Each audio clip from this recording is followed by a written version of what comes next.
It started as a quiet night. My parents had gone out of town for the weekend and I had the whole house to myself. At first, I was excited.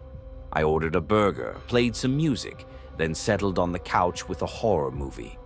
It felt like the perfect night. Just me, snacks, and silence. But after the movie ended, the silence started to feel strange. It was almost 11:30 p.m. when I noticed it. The house was too quiet, not peaceful, empty. The kind of silence that makes your skin itch.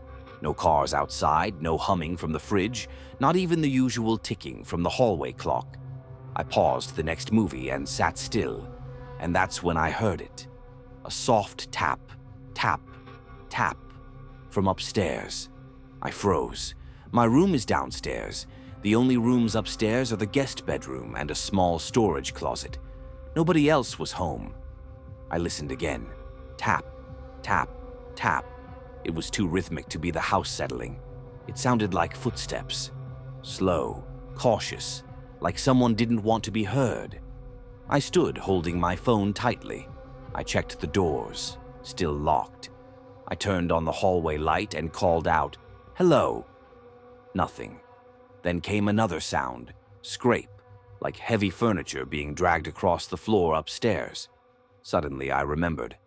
I had locked the guest room earlier that evening. I hadn't been up there since. What could possibly be moving? Every hair on my body stood on end. Instead of calling the police like a normal person, I grabbed the metal umbrella from the stand by the front door. I didn't even know what I was thinking. Maybe I was scared of looking stupid. Or maybe I didn't really want anyone to confirm that something was actually in the house. I tiptoed up the stairs. Each step felt heavier. The higher I went, the colder the air became, like the upstairs was cut off from the rest of the house. When I reached the top, I stood still, staring down the hallway. The guest room door was closed. I crept toward it, gripping the umbrella so hard my knuckles ached. I reached out and touched the doorknob. Still locked. I leaned my ear against the door, trying to hear anything. For a few seconds, nothing. Then a loud bang from inside.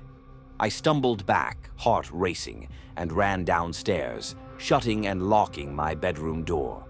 I turned off the lights and sat on the floor, back against the wall, umbrella in hand, breathing like I'd just run a marathon. At 12:03 a.m., I heard it. A click. The sound of a door unlocking upstairs. I didn't move. Then came footsteps. Heavy, one step at a time down the staircase. They paused at the bottom, then slowly walked down the hallway and stopped outside my door. I didn't breathe. The doorknob twisted, but it didn't open. Thank God I had locked it. Then I heard something worse. Breathing, raspy, wet, and wrong, like something was just inches away. Then a whisper came through the crack in the door.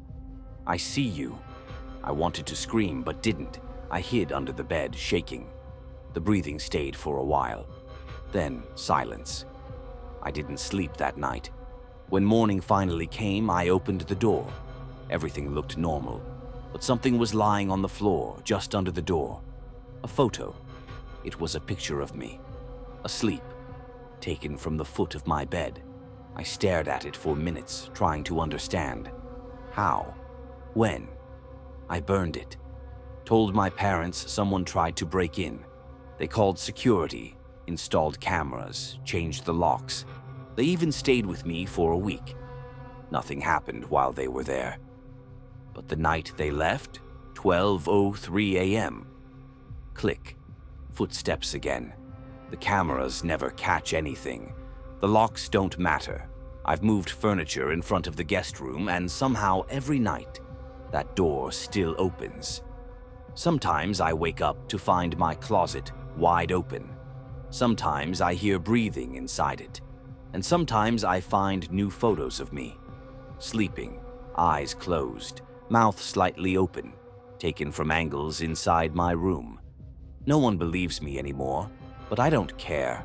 I don't sleep.